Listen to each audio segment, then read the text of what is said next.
اہدنا الصراط، اے اللہ ہم سیدھے راستے چلا، صراط الذین انعمت علیہم، اس راستے پر چلا جن پر تیرا انعام ہوا، جن پر تیرا انعام ہوا، یاد رکھیں، جن پہ تیرا انعام ہوا، تیری نعمتیں تو نے برسائی، جو تیرے پسندیدہ بندے تھے، انعام ان پہ ہوں گے نا اللہ کے جو پسندیدہ بندے تھے، تو اہدنا الصراط، سیدھے راستے پہ چلا۔ اور کس کے راستے پہ چلا؟ مطلب اس سے پہلے کون تھے جو سیدھے راستے پہ چلے؟ وہ انعام والے لوگ، اہدنا الصراط المستقیم، سیدھے راستے پہ چلا، ان کے راستے پہ چلا جن پہ تیرا انعام ہوا، انعام ان پہ ہوا جو سیدھے راستے پہ چلے تھے۔ وہ کون تھے؟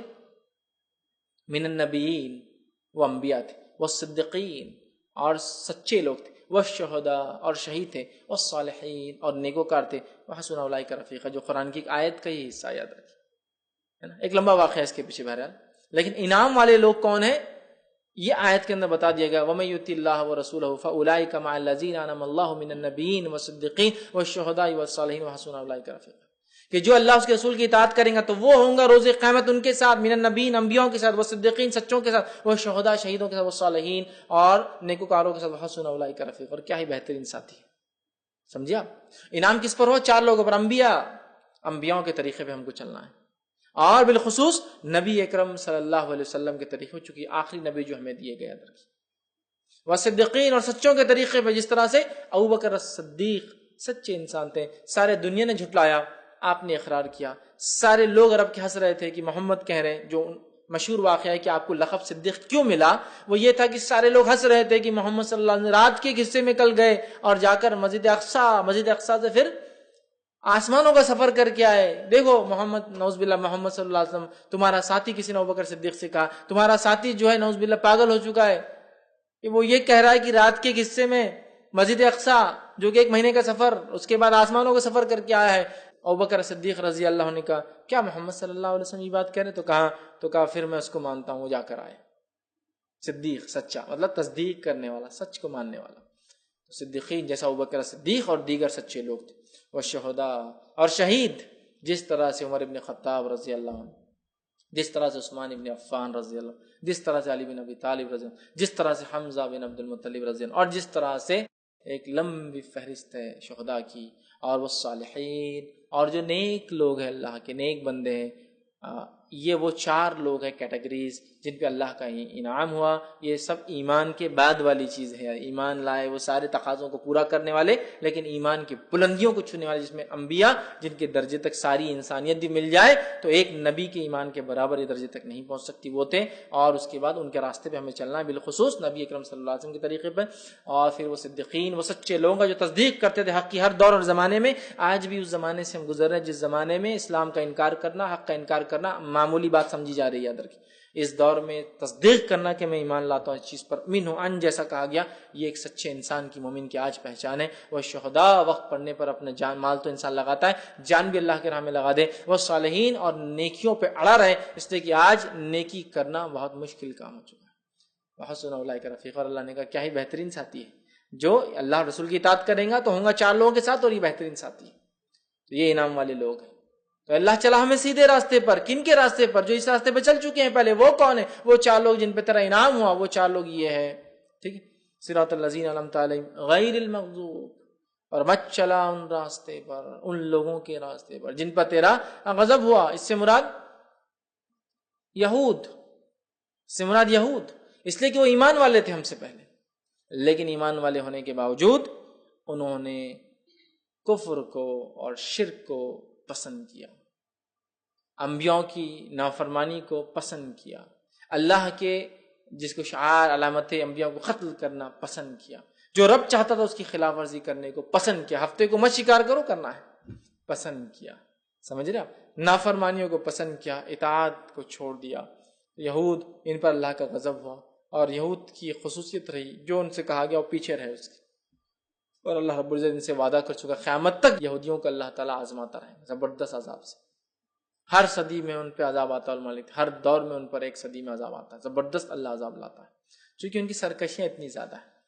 تو کہا غیر المغضوب، چلا انعام والی راہ پر، مت چلا ان لوگوں کے طریقے پر جن پر تیرا غضب ہوا، یہاں مراد یہود ہے، ولا الضالین، اور ان کے طریقے پہ مت چلا جو تیرے راہ سے بھٹک گئے، یہاں مراد نصارہ ہے۔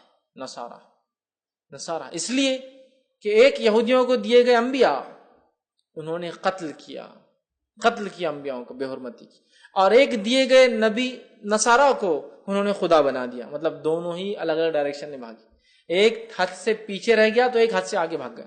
جو ان کی رائٹس تھے، جو ان کا حق تھا، وہ چھوڑ کر ایک نے اتنا دیا کہ بولے یہ تو اللہ ہی ہے نبی کو، اور ایک نے کیا کیا، نبیوں کو قتل کیا جا رہا ہے دھڑلے سے. یہ نبی نے برابر فتویٰ نہیں قتل کر دو، ایک بات اپنے دل سے خلاف کی، قتل کرا دو، مار دو. سمجھ رہا بات؟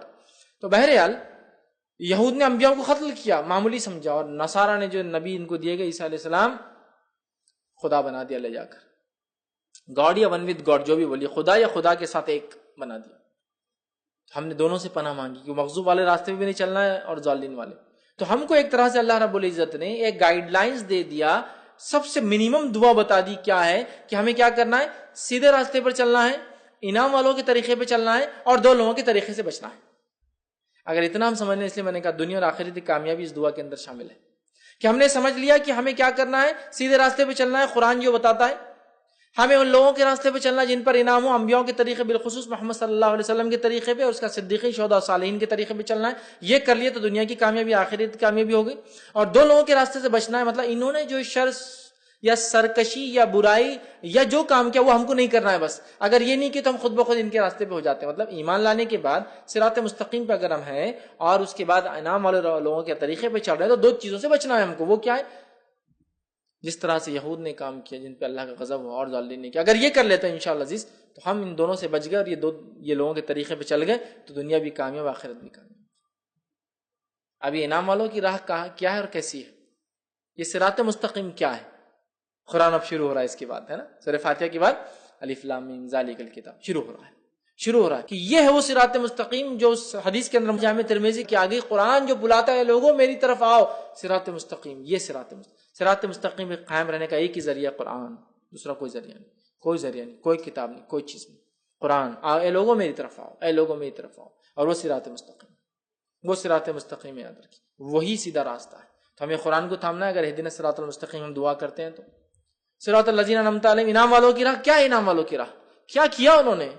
قرآن اٹھا لیجیے، سورہ بقرہ چالو ہو گیا، موسیٰ علیہ السلام کا واقعہ چالو ہو گیا. کیا حرکتیں کی موسیٰ علیہ السلام کے ساتھ لوگوں نے؟ ہمیں وہ حرکتیں اپنے انبیاء، اپنے نبی کے ساتھ، اور خاص طور سے محمد صلی اللہ علیہ وسلم کے ساتھ نہیں کرنا چاہیے. چونکہ ہم آخری امت ہے، لہٰذا اب دوسرے نبی کا تذکرہ اب ہمارے لیے وہ لائق اتباع نہیں ہے. محمد صلی اللہ علیہ وسلم طریقے پہ چلنا ہے. ہم نے کوئی بھی کام اس کے خلاف نہیں کرنا جس طرح سے وہ لوگوں نے اپنے انبیاءوں کو تنگ کیا. ہمیں وہ کوئی حرکت، وہ کوئی کام، وہ کوئی خصلت، وہ کوئی کیریکٹر اپنے اندر نہیں پیدا کرنا ہے جو یہود کے اندر تھا، جس کے اللہ کا غضب ہوا ان پر. کوئی بھی چیز نہیں کرنا جو انہوں نے کیا، کسی بھی شکل میں انہوں نے کیا، ہمیں نہیں کرنا ہے. سمجھ رہے ہیں؟ ہمیں کچھ نہیں کرنا ہے، ورنہ پھر کیا ہوگا؟ نتیجہ وہی ہوگا. ہمیں جو ہے ہر اس چیز کی خلاف ورزی کرنا ہے جو انہوں نے کیا، اس لیے کہ انہوں نے اپنی کتاب کی ہر وہ چیز کی خلاف ورزی کی جو ان کو کرنے کو کہا گیا تھا. معلوم آپ کو، انہیں کہا جا رہا ہفتے دن مت کرو شکار، تو کر رہے ہیں. ہمیں ان کی مخالفت کرنا ہے. نبی اکرم صلی اللہ علیہ وسلم ساری زندگی یہودیوں کی مخالفت، حتیٰ کہ جب آپ مدینہ پہنچے، مدینہ پہنچنے کے بعد پوچھا کہ یہودی روزہ رکھتے ہیں 10 محرم کو، کیوں؟ تو کہا عید کا دن ہے، موسیٰ علیہ السلام کو اللہ نے آزادی دی تھی، فرعون کو غرق کیا تھا، بنی اسرائیل کے لیے خوشی کا دن ہے، انڈیپینڈنس ڈے تھا ان کا، خوشی کا دن. تو نبی اکرم صلی اللہ علیہ وسلم نے کہا موسیٰ علیہ السلام پر ہمارا حق زیادہ ہے ان لوگوں سے، یہود سے، ہم بھی روزہ رکھیں گے. آپ نے اعلان کیا، یہود خوش ہو گئے کہ محمد صلی اللہ علیہ وسلم بھی روزہ رکھ رہے ہیں. مطلب مشرکین مکہ پر اور دیگر لوگوں پر، عربوں پر ایک دھاگ جمیں گی کہ محمد وہ کر رہے ہیں جو ہم لوگ کرتے ہیں پہلے سے. نبی اکرم صلی اللہ علیہ وسلم نے اعلان کیا اگر اگلے سال زندہ رہا تو میں ایک نہیں 2 روزے رکھوں گا. یہود نے کہا یہ آدمی کوئی ایک چیز تو جس نے ہماری مخالفت چھوڑے، کوئی ایک چیز تو. اب روزہ تھا، اس میں بھی انہوں نے 2 رکھے. نبی اکرم صلی اللہ علیہ وسلم نے کوئی چیز میں ان کی جو ہے پیروی نہیں کی، ہر چیز میں مخالفت کی. آپ نے کہا یہود و نصارہ اپنے بالوں کو نہیں رکھتے ہیں، مطلب داڑھیوں کو، سر کے بال جب سفید ہوتے ہیں تو وہ مہندی نہیں لگاتے ہیں، تو مخالفت کرو ان کی، تم مہندی لگاؤ.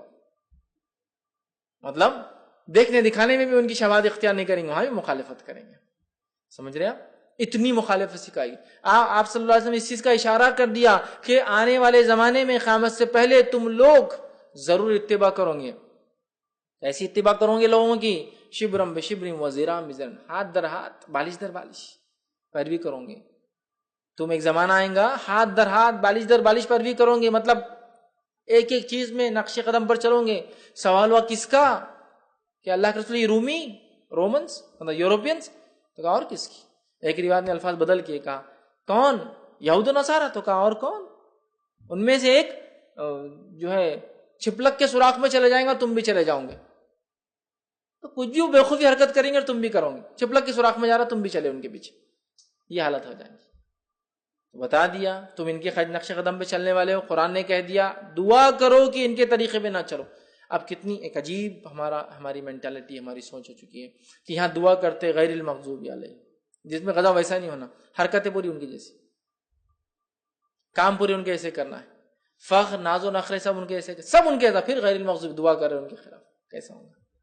غیر المغضوب ولا الضالین، اور ان کے طریقے میں مت چلا جو گمراہ ہو گئے، حد سے تجاوز کر گئے۔ نصارہ کو ایک نبی دیا گیا خدا بنا دے، یہ قتل کر رہے، یہ جو ہے نبی کو خدا بنا دے، بیٹا بنا دیا، پتہ نہیں 3 میں سے 1 بنا دیا، اور کیا کیا بنا دیا انہوں نے، تو کہا ان کے طریقے بھی بنے۔ نبی اکرم صلی اللہ علیہ وسلم نے ایک بار صحابہ سے کہا تم مجھے عیسیٰ علیہ السلام کی طرح جو ہے مت چڑھا دینا، غلو مت کرنا میری ذات میں اللہ کا بندہ اور اس کا نبی ہوں، بس یہ میری حیثیت ہے، میں اللہ کا بندہ اور نبی ہوں، عیسیٰ علیہ السلام کے جیسا مجھے اوپر مت چڑھا دینا، اتنا اوپر مت لے جانا، مطلب ایسا کچھ مت کرنا میرے ساتھ جو انہوں نے کیا، کہ اتنا عزت، اتنا احترام، اتنا غلو کیا کہ جو ہے حد سے آگے لے کے چلے گئے عیسیٰ علیہ السلام۔ تو ہم دعا کریں اللہ ان 2 کے طریقے میں چلانا، اور اللہ یہ دعا ہے، تو ہم دعا کریں اہدنا الصراط، اللہ میں سیدھی راستے پہ چلا، صراط الذین انعمت علیہم، انعام والے۔ صراط مستقیم کیا؟ آپ قرآن پڑھنا ہے تو بتائیں گا قرآن کیا ہے صراط مستقیم، اس کو نہیں پڑھتے لوگ بول رہے صراط مستقیم ہمیں۔ دوسرا انعام والوں کا طریقہ اور راستہ کیا ہے، یہ قرآن پڑھنا پڑے گا، وہ بتائیں گا انعام والوں کے واقعات، قصے۔ قرآن کیا ہے؟ انبیاء کے واقعات، نیک لوگوں کے واقعات، ایمان لانے والوں سے اللہ نے کیا سلوک کیا اور کیا بدلہ دیا، اور کافروں سے اللہ نے کیا، یہی تو سارا بھرا پڑا ہے واقعات کے اندر، ہے نا؟ تو یہ جاننا انعام والوں کی راہ کیا ہے۔ مغضوب غضب والے کون تھے، کیا حرکتیں کی، قرآن پڑھنا ہے تو پتہ چلے گا یہود نے کیا کیا، ضالین کیا کیا جو گمراہ ہوئے، پڑھنا پڑے گا قرآن، پتہ چل جائے گا انشاءاللہ، تو ہم بچ سکیں گے۔ تو یہ کام کر لیا تو دنیا کی کامیابی بھی انشاءاللہ ہماری ہے، اور آخرات میں بھی ہم انشاءاللہ ضرور کامیاب ہوں گے۔ تو یہ بہت مختصر سا ترجمہ میں نے سورۃ الفاتحہ کا آپ کے سامنے رکھا۔ بسم اللہ الرحمن الرحیم، ایک بار پھر دہرا دیتا ہوں، بسم اللہ الرحمن الرحیم، جو ہے اللہ کے نام سے جو بڑا مہربان نہایت رحم والا، الحمدللہ رب العالمین، تمام تعریف اس اللہ کے لیے سارے عالم کا رب ہے، الرحمن الرحیم، بڑا مہربان نہایت رحم والا، مالک یوم الدین، روز جزا کا مالک، روز جزا کا جو ہے اللہ تعالیٰ مالک، قیامت کے دن کا اللہ تعالیٰ مالک ہے، مالک یوم الدین، ایاک نعبد و ایاک نستعین، اے اللہ ہم تیری ہی عبادت کرتے ہیں، تجھی سے مدد طلب کرتے ہیں، ہر قسم کی عبادت صرف تیرے لیے کرتے ہیں، اور ہر چھوٹی چھوٹی چیز بھی تجھی سے مانگتے ہیں۔ اہدنا الصراط المستقیم، چلا ہم کو سیدھے راستے پر، چلا ہم کو حق کے راستے پر، اہدنا الصراط المستقیم صراط الذین انعمت علیہم، ان لوگوں کے طریقے پر جن پر تیرا انعام، فضل اور کرم ہوا، غیر المغضوب علیہم، ان لوگوں کے طریقے میں مت چلانا جن پر تیرا غضب ہوا، ولا الضالین، اور جو تیری راہ سے بھٹک گئے۔ اور اس کے بعد ہم دیکھتے آمین، جو ہے صحابہ وغیرہ کہا کرتے تھے، آمین کا مطلب ہوتا ہے اے اللہ اس چیز کو قبول کر جو ہم تجھ سے مانگ رہے ہیں۔ آمین کا معنی ہوتا ہے اللہ اس کو ایکسیپٹ کر، قبول کر ہم سے، آمین۔ تو بہرحال